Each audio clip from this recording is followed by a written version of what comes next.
તો મિત્રો બપોરનો ટાઈમ થયો તો આપણે આવી ગયા છે વેકરિયા તલાવડી. અમારે ગુજરાતી ભાષામાં આને કાઢીઓ કહી. તો જ્યાં વેકરિયા તલાવડી આવી ગયા, ફરતી બાજુ પાણી છે ને આ બાજુ વાડી, આ બાજુ વાડી, આ બાજુ વેકરિયા તળાવ. આમ છેક સુધી દેખાય ત્યાં સુધી પાણી.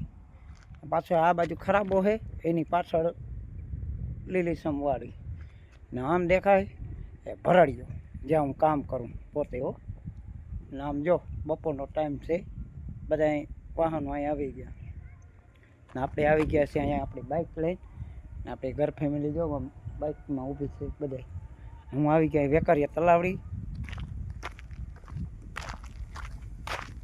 ને આ રસ્તો રહ્યો ને, આ રસ્તો જાય દેવરિયા. અહીંયા ચડી જાય, અહીંયા ઉપર આ વાવેલા છે વટાણા, એમાં ફૂલી આવી ગયા વટાણા. પછી આ બાજુ છે જીરું.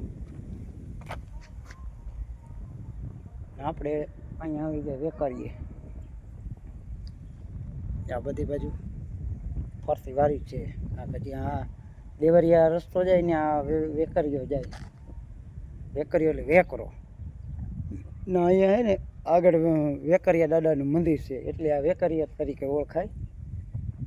આ ફરતી બાજુ લીલીછમ વાડી, જો વટાણા વાવેલા છે, જીરું વાવેલું છે, ઓલી બાજુ જુવાર, આમ રાયડો, ને વચમાં ખરાબ એમાં કંઈ વાવેલું છે નહીં.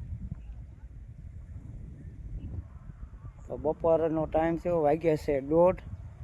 તો બપોરા કરી લીધા, ખાઈ પી ને આપણે શું કે ભરડીઓ બંધ થઈ ગયો.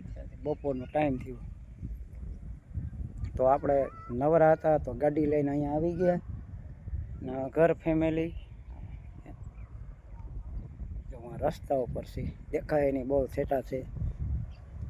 તો જેમ બને મિત્રો તમે સપોર્ટ કર્યા રાખજો ને આપણો વિડીયો જોયા રાખજો ને મજા આવે તો જ ફોલો કરજો, નકર ફોલો ના કરતા